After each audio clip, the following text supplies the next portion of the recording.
Bakunzi babwira Yesu TV turabasuhuje ariko kandi tunabifurije amahoro y'Imana. Umugisha Imana itanga ubagote kandi ubazenguruke impande zose. Uyu munsi turi ku cyumweru, umunsi mwiza, harabavuye mu materaniro, harabatabashije kuyajyamo, abantu bose Imana basange kandi bagirire neza.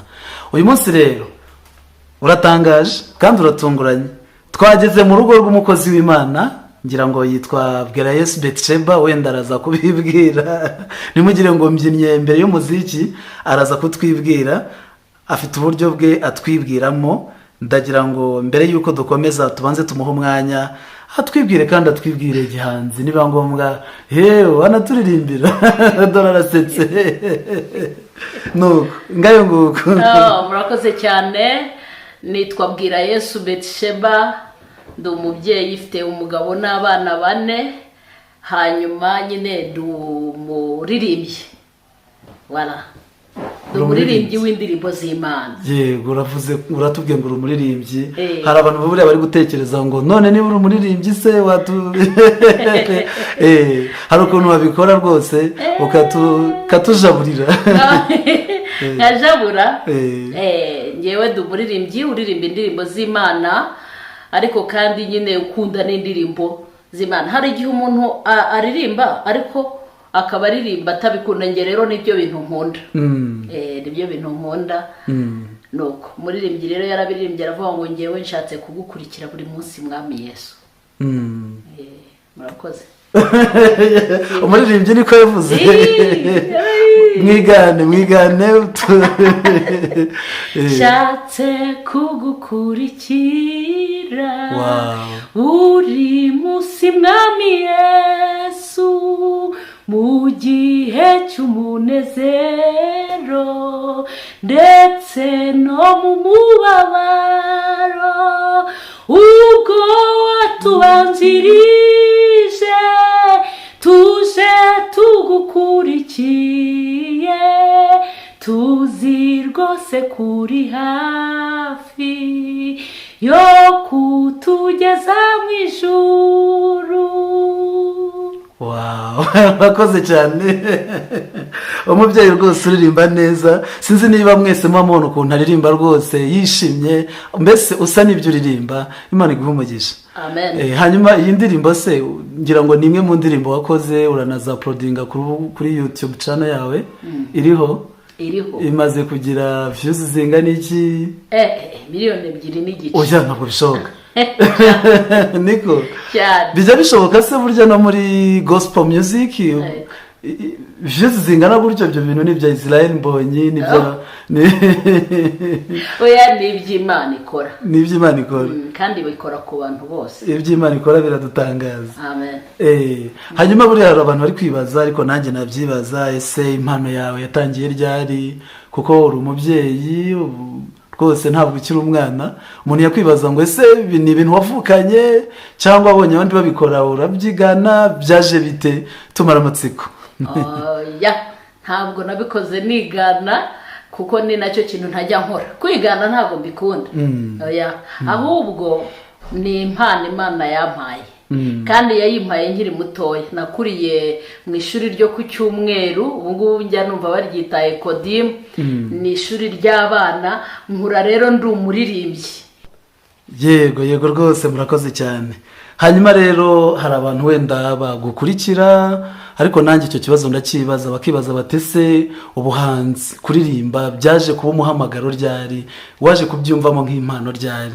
Ese warabivukanye, warabyize mu ishuri, byaje bite? Mbese watumara amatsiko, niba wibuka byatangiye ryari?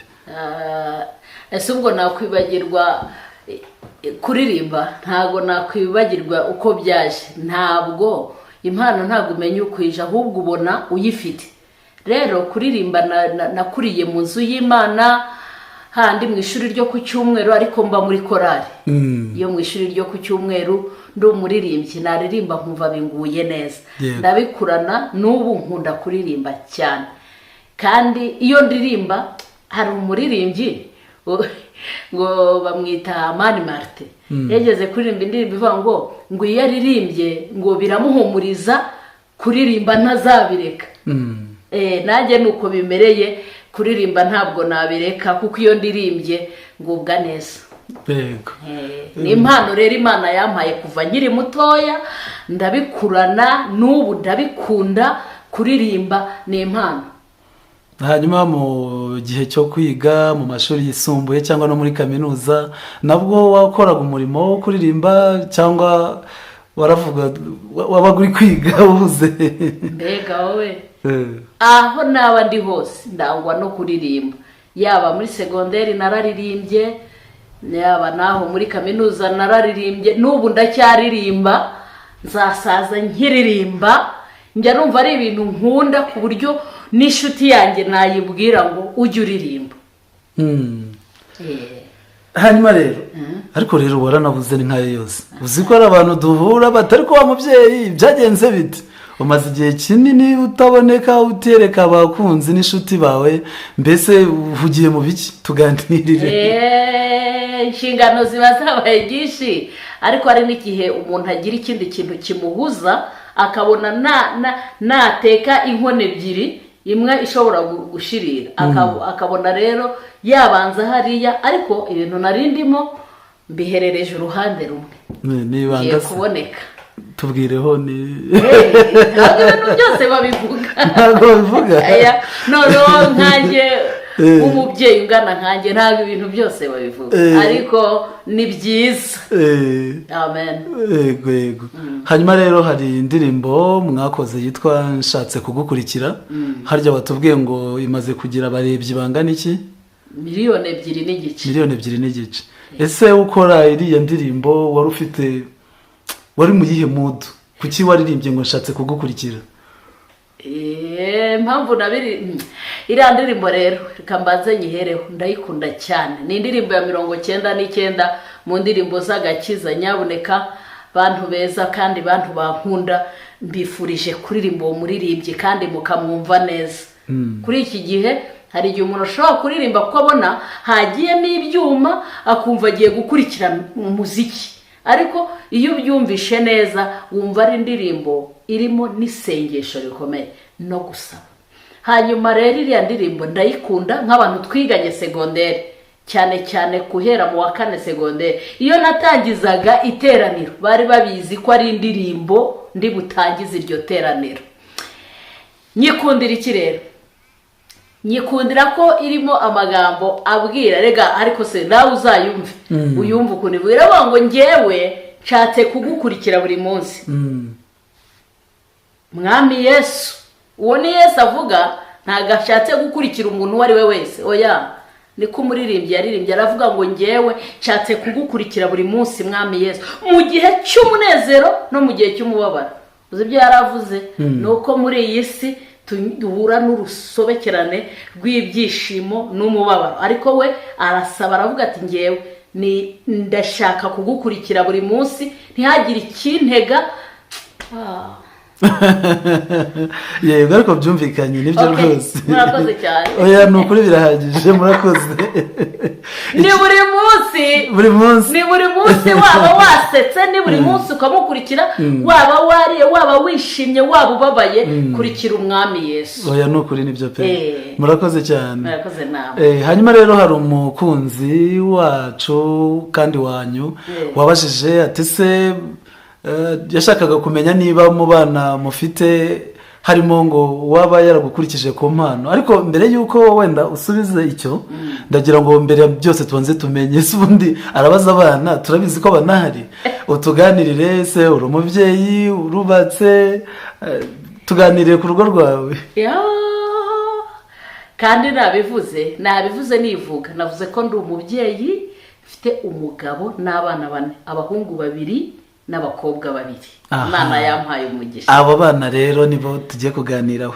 Muri abo bana ngo umwana urebe ukavuga uti uyu ni nje, mbese naribyaye. Oya, ahubwo ntabwo nigereranya nawe kuko arandenze. Imana yamuhaye impano yo kuririmba cyane, iri ku rwego ntabona uko nsobanura, ahubwo Imana iyirere, iyikuze, izayikoresha ikigomba gukora ku banyarwanda, ku batuye isi. Yego. Ni indongo rero. ni umukobwa wanjye yitwa, n'umwana wanjye wa kabiri yitwa Uwineza Pierrine. Uwineza Pierrine. Ngira ngo hari ni twongera guhura noneho uzanamutwereka. Anatunyurizeho twumve twumve niba koko kurusha. Ntabwo ari amarushanwa, ntabwo turushanwa kuko muri ibi bintu by'Imana nta barushanwa bamo, ahubwo ngiye kubabwira ngo ashobora kuba wenda ari igihe cy'amasomo kuko ari umunyeshuri, kandi ikintu nifuza sinifuza ko abana bajya nyine mu bintu by'itangazamakuru cyane, yenda bajyamo basuza abakunzi bacu, ariko nyine ntibibe ibintu byo gushyira ahabona, ntibibe too much. Hanyuma utumye nibaza, uravuze uti ntabwo mu bintu by'Imana ntabwo ari irushanwa, mpita nibuka ni amakompetisiyo menshi tujya tubona muri iki gihugu, kompetisiyo z'abaririmbyi baririmba indirimbo zo kuramya no guhimbaza Imana. Ese ubitekerezaho iki ko numvise umeze nk'umuntu udashyigikiye amarushanwa? Niba guhamagara bati umuhanzi w'umwaka ni Bwira Yesu Betsheba, ntabwo icyo gihembo uzagifata, nzakifatire nkijyanire mu rugo. Murakoze cyane. Icyo narumvuze ko ibintu by'Imana nta marushanwa abibamo, cyane cyane mu bintu by'impano. Impamvu mbivuga, hari igihe umuntu ashobora kuba aririmba cyane, afite n'ijwi ryiza cyane, ariko yaririmba ababwira ntibabyumve neza cyangwa se ntibamwitabire.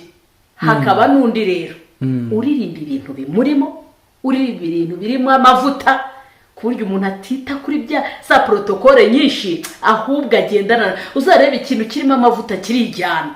Rero umuririmbyi ushyizemo amavuta n'umubwiriza Imana iyo ari yo yose, wahabwa n'umwuka ukayikorana n'umwuka wera akagushyigikira, iraryoha pe. Murakoze. Yego. Hanyuma umuntu yakwibaza ati ese korali yakureze, uretse wenda izo mu bana muri Sunday school nkuko wabivuze, korali yakureze uvuga uti hari korali yandeze rwose ya mbere wabayemo ikaguha indangagaciro za gikristo ugenderaho uyu munsi ni iyihe? Kuko korali yandeze nkiri mutoya, mvuye mu y'abana iba icyangu kwitwa Betel, ariko mfite indi mazemo imyaka 20 irenga, ahubwo urumva ko niyo yandeze imyaka 20 muri korali cyane. Ubu se kuraje tujya tukubonana uri muri korali babimeze bite? Reka nkubwire bimwe mu bintu biranga. Ubundi rero ibyishimo ni imbuto y'umwuka. Ushobora kwishima uwari ubabaye akishima nawe, kuko kubabara cyane cyangwa ukereka abantu umubabaro wawe si byo biwukemura. Ahubwo hari ukuntu ushobora no guhima umubabaro ufite, ntuwuture ku bandi, ukabyimenyera ko umutima niwe wimenya umubabaro wawe. Ubundi wagera hariya ugaseka ukishima. Rero iyo korali yarandeze, kandi iyo nyirimo nyine nkora nk'uwikorera, kuko uhinga mukwe nta nebwa nta nasigana. Yego, uhinga mukwe rwose nta nebwa nta nasigana. Yitwa korali Elayo mu Gatenga di. Elayo muri ADPR Gatenga. Yego. Barakoze cyane rwose kuturerera, kuko turerera dore twungutse umuramyi kandi udufasha no guhimbaza Imana neza. Yego. N'ubu uracyayirimo? Ariko se noneho ibi ni ibiki? None se ubwo ntabwo uzatekereza cyangwa ntabwo ujya utekereza uti noneho uwasohoka muri korali nkubaka noneho ibikorwa byanjye ku giti cyanjye? Nta bikorwa nzubaka bizankura muri korali. Ibyo ntibibaho. Nzaguma muri korali. Hanyuma hari igihe hari nk'inshuro nka zigera kuri 5, 6, mbese hari inshuro nanjye ubwanjye nakubonye uri kuyobora ibintu, kuyobora ibitaramo bikomeye, kutatubwiye kuri MC mwiza cyane. Urumva twahawe no kuba abashizi b'amanga, iyo ntacyo umutima ugushinja uratinyuka imbere y'Imana. Rero iby'Imana igushoboje urabikora, kuko burya no kuvuga imbere y'abantu ntabwo bisaba no gushira amanga no kubumenyereye. Abantu benshi public kuri ubu ngubu niko babyita, ko bamenyereye guhagarara imbere y'abantu. Yego. Hanyuma ngira ngo kuri YouTube niho dukunda kukubona. Ese izindi platforms wenda za TikTok, za Instagram, even no kuri Facebook waba nazo zikoresha? Mama, Facebook cyakora ndayifite, hanyuma TikTok ariko mfite umugabo wanjye arayifite nziza cyane, igeze no ku rwego rushimishije. Nzajya nkoreraho kuko turi umwe. Yitwa ngo iki yo TikTok ngo tujye gufollowinga ukabyara? Yitwa amazina ye nuko. Amazina ye iyo tubwire se niko abatazi by'urukundo nibo bavuga abo bihebeye. Umubyeyi uri hano rwose. Iyo TikTok yitwa ngo iki rero? Yitwa Jean Pierre Nkurunziza. Jean Pierre Nkurunziza. Ni TikTok yitwa ko cyangwa ni umutware? Yitiranwa n'iryo. Ngaye nguko. Hanyuma ubwo impamvu nari mvuze kuri izo platforms ama social medias muri iyi minsi ngo ari kugaburira abantu. Hari ukuntu abantu birirwa kuri TikTok bakora ama live, kandi nawe nzi kubikoza ibyo byagira umumaro, uretse ko wanatubwiye ko udagikunda kubona umwanya cyane. Ese waba utekereza iki ku rubyiruko rw'iyi minsi niba ujya wumva hateye cyitwa ngo ni content creation, aho abana n'abakiri muri segonderi n'aba content creators birirwa ku mbuga rwose, cyane cyane nk'urwo rwa TikTok, bashaka abafana, umuntu agacreatinga content ati ngewe nkora ibi n'ibi, kandi batubwiye ko atari byiza ko wumva umwana wawe utamushyira ku mbuga nkoranyambaga. Nona ni iki wabwira urubyiruko rutari gushaka indi mirimo ahubwo rwishakira content creation? Hanyuma rero urubyiruko biterwa n'imyaka afite. Ashobora kuba ari urubyiruko ariko wenda arangije segonderi, akaba agira ngo creating izi content bamurebe, aboneho na minervare zo kwiyishyurira kaminuza. Nabyo rega ni umurimo.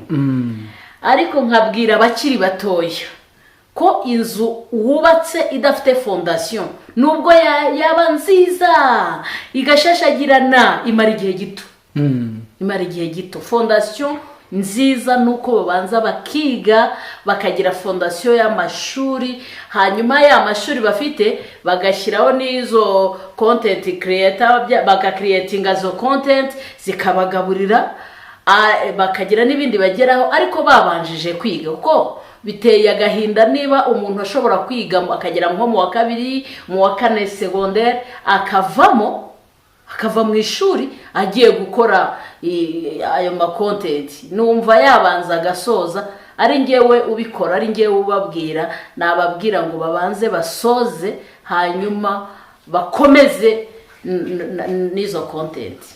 Yego rwose babanze bige, bizanabafasha bamenye n'icyo gukora cyane rwose. Hanyuma hari abantu benshi bakunda kwitiranya, murabizi dufigira abahanzi ni benshi, ndetse utembereye mu nsengero usanga aba vocaliste beza cyane rwose baririmba, ariko ntabwo dupima imitima yabo, ntabwo tuzi niba ibigaragara ku munwa ari byo biri mu mitima. Ese ugereranya ute agakiza n'impano, cyane cyane impano yo kuririmba? Mbona ari ibintu bitandukanye bite rero, kandi bihura bite?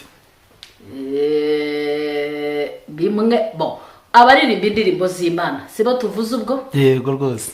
Agakiza tukabonera muri Kristo Yesu, hanyuma tugakizwa tukareka ibyaha, ukuryo umuntu akureba akavuga ati uyu muntu ni umukristo yarakijijwe. Hakaba n'impano rero.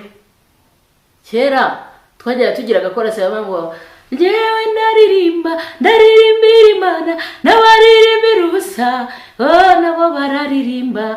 Hakaba n'umuntu uvuka mu muryango ugira iyo mpano yo kuririmba, agakurana iyo mpano nyine akaririmba pe, ariko atari umukristo nyawe. Noneho rero wajya kureba ugasanga iyo bikoranye neza, kandi ibyo bintu birisobanura.